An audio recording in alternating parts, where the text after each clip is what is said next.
Les saluda el abogado Luis Ron Romero, el director jurídico del estudio Ron Zuleta y Asociados, estudio jurídico corporativo. Agradezco a la Corporación de Bienes y Servicios López Valencia que me ha brindado la oportunidad nuevamente de dictar el seminario del Código Orgánico Integral Penal.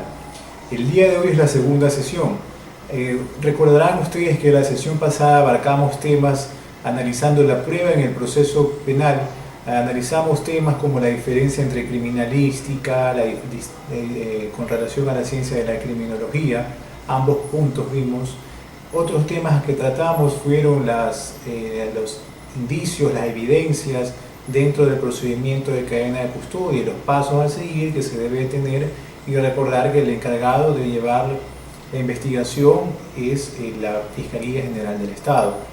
Pues bien, analicemos en la segunda sesión, en el cual el primer tema a tratar vendría a ser el registro de relacionados a un hecho constitutivo de infracción, para lo cual es necesario que ustedes revisen el artículo 471 del Código Orgánico Integral Penal, que manifiesta que no requiere autorización judicial las grabaciones de audio, las imágenes de video, las fotografías, todo esto relacionadas a la infracción, con la infracción, que registradas de modo espontáneo en el momento mismo de su ejecución, por ejemplo por los medios de comunicación, por cámaras de vigilancia o seguridad, por cualquier medio tecnológico y por particulares, inclusive en lugares públicos y de libre circulación, en los casos que se divulguen grabaciones de audio o video obtenidas por uno de los intervinientes, en cuyo caso se requerirá la preservación de la integridad del registro de datos para la grabación que tenga valor probatorio. ¿A qué me refiero con esto? Que en estos casos las grabaciones se podrán inmediatamente a órdenes del fiscal con el soporte original, y obviamente servirán para incorporar a la investigación y poder introducirlas al proceso, y de ser necesario el fiscal tiene que disponer la transcripción de la parte pertinente o su reproducción en la audiencia de juicio. Es decir, que si dicha grabación es considerada como una prueba relevante por parte de la Fiscalía, por parte del agente fiscal, tiene que transcribirla y tiene que reproducirla dentro de la audiencia de juzgamiento, dentro de la audiencia de juicio, para lo cual es muy importante, obviamente, el procedimiento previo, las indagaciones y la correspondiente investigación, y posteriormente la instrucción fiscal. Pero bueno, los abogados penalistas que hemos llevado y tenemos experiencia en el manejo de procedimientos penales, sabemos muy bien a lo que me estoy refiriendo. El artículo 472 del Código Orgánico Integral Penal habla acerca de la información de la circulación registrada, que no podrá circular libremente la siguiente información. Por ejemplo, aquella que esté protegida expresamente con una cláusula de reserva de ley previamente establecida. Estas cláusulas de reserva de ley, por lo general, en los contratos, saliendo un poco del tema penal, en el tema contractual, los contratos de índole privado, no contratación pública, aunque bueno, igual temas de contratación pública también se les suele añadir, aunque no creo, porque en otras legislaciones sí, pero como en nuestra legislación, ustedes saben, temas de contratación pública, toda la información y el contrato, por ser información pública, debe ser colgado y registrado en la página de SERCO. Pero me fui un poco lejos a lo que quería hacer manifestación a los contratos de índole civil. Por ejemplo, un contrato de prestación de servicios, se debe de añadir una cláusula, por lo menos yo la realizo, una cláusula de confidencialidad. A esto me hago referencia, de que a la información que esté expresamente establecida una cláusula que se manifieste la confidencialidad de la información. Bueno, continuando con el análisis, encontramos que la información acerca de datos de carácter personal y las que convenga de las comunicaciones personales cuya difusión no haya sido autorizada expresamente por su titular, por la ley o por el juzgador. Cuando me refiero a esto de que tiene que ser, básicamente son comunicaciones, por lo general son correos, son chats privados, que si no hay una autorización de la persona titular, de la persona que está registrándose, que está enviando el correo electrónico, por así decirlo, esa información es de carácter confidencial, es de carácter restringida, y por ende tiene que ser una difusión autorizada por parte del titular de la información como tal. No podrá circular tampoco libremente la siguiente información: la información producida por el fiscal en el marco de una investigación previa y aquella originada en orden judicial relacionada con las técnicas especiales de investigación. ¿A qué me refiero con esto? Ustedes saben muy bien que la indagación previa es de carácter confidencial y no se puede reproducir los documentos que constan dentro de ella. Por ejemplo, no se puede sacar copias, no se puede tomar fotografías, no se puede grabar ninguna documentación que conste dentro de un expediente de indagación previa, por su carácter mismo de reserva de ley, de confidencial.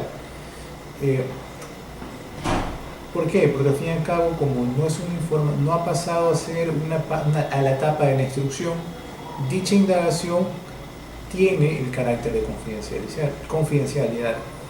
De igual manera, los casos de temas de niños, temas infantiles, eso también guarda mucha relación al carácter restringido de la información como tal. También obviamente aquellas que tienen que ser en la orden judicial y con técnicas especiales de investigación, por ejemplo, los exámenes de cámara de Gesell, ustedes saben muy bien en temas de violaciones, por así decirlo, dichos informes de exámenes como tal son de carácter confidencial también, que obviamente en un proceso de violación, por así decirlo, consta dentro de una denegación previa, con mucha más razón dicha información es reservada. Y bueno, lo que le hacía manifestación, la ley también hace referencia a la información acerca de niños, de niñas y adolescentes que violen sus derechos según lo establecido en el Código Orgánico de la Niñez, Adolescencia y obviamente también en la Constitución de la República.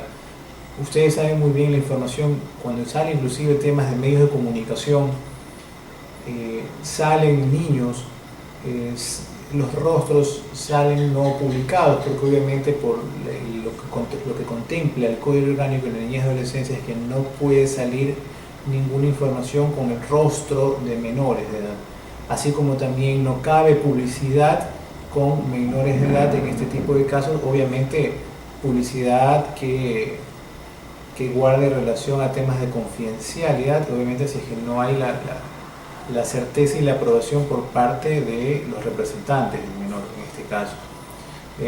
Recuerden ustedes, la campaña política tampoco se ha permitido sacar información acerca de menores de edad. Y bueno, no sé si ustedes recordarán este tema penal que se llevó, no fue un tema penal, fue un tema más de tema de niñez, es que hace unos meses atrás, bueno, terminando el año pasado, se hizo muy viral por redes sociales, exactamente por Twitter, de ese tema que salían los padres peleándose por la tenencia de los menores. Esa información, los videos de esos niños, ese carácter es confidencialidad y no tenía que hacerse público tampoco. También conocí otro temor, porque por más que sea información que circule en redes sociales, se trata de menores de edad. Pues bien, la información, si continuando con la temática del curso, me fui un poco más allá, pero quise dar temas puntuales acerca de este tema de los menores.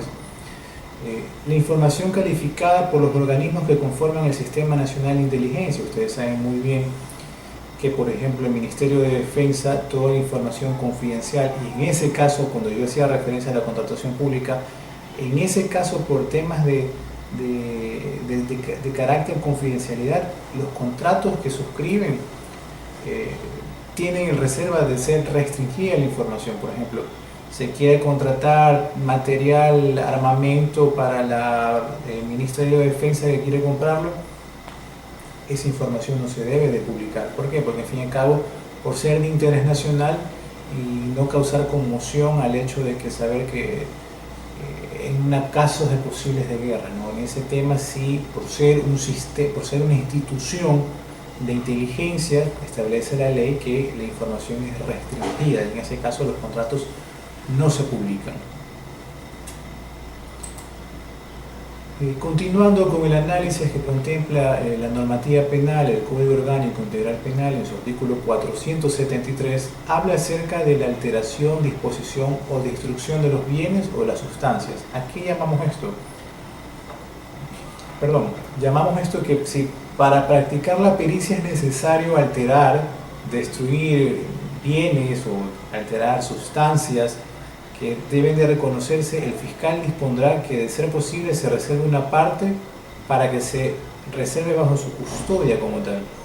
Por ejemplo, en el tema de hidrocarburos y sus derivados, el fiscal, luego del reconocimiento respectivo, tiene que solicitar al juzgador que se ordene la entrega de dichas sustancias a la entidad estatal encargada, porque, o sea, a la entidad estatal encargada de la explotación de los hidrocarburos, guardándose muestras que permanecerán en la cadena de custodia. Ustedes recordarán en la sesión anterior analizamos todo el procedimiento y el control que debe tener dentro de un procedimiento de cadena de custodia, toda la información, los datos y las pericias que se tienen que realizar. Tratándose, por ejemplo, otro tema puntual, ya que estamos analizando este caso, en el caso de explosivos o sustancias peligrosas, luego del reconocimiento se procederá a la destrucción o entrega a las entidades que puedan reutilizarlos, pero básicamente, si bien la normativa establece que se puede reutilizar, en la gran mayoría de los casos yo conozco que luego del reconocimiento se procede a la destrucción total. Por ejemplo, material explosivo, hace poco que pasamos fin de año, se hace el reconocimiento en la inspección, pero si es pirotecnia que no está autorizada en puntos que establece el gobierno, se tiene que proceder a la destrucción de la misma como tal.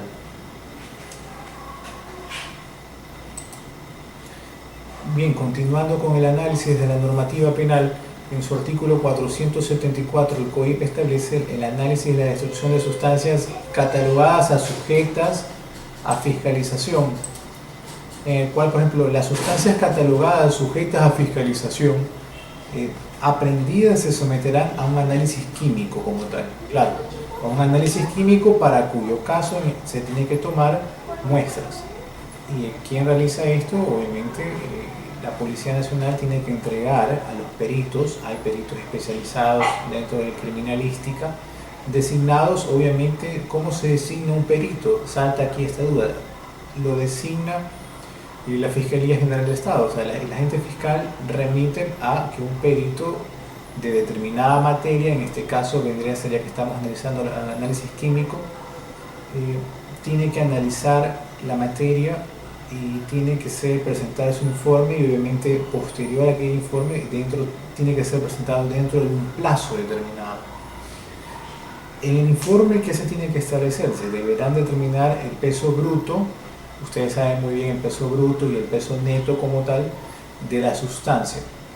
Y bueno, las muestras se quedarán bajo cadena de custodia hasta que sean presentadas dentro de la etapa de juicio, en el caso de que sea necesario, en el caso de que se considere que se debe continuar el proceso, en el caso de que el agente fiscal considere que se deban de presentar cargos, y obviamente ustedes saben las distintas etapas del procedimiento penal que existen, ¿no? Desde la indagación comienza la fase investigativa, posteriormente la fase de instrucción, la fase preparatoria y posteriormente la etapa de juzgamiento como tal. Y bueno, continuarán luego las diferentes etapas. Ustedes ya tienen conocimiento de eso, que es básico de Derecho Penal 1, todos los estudiantes de Derecho que están viendo este video.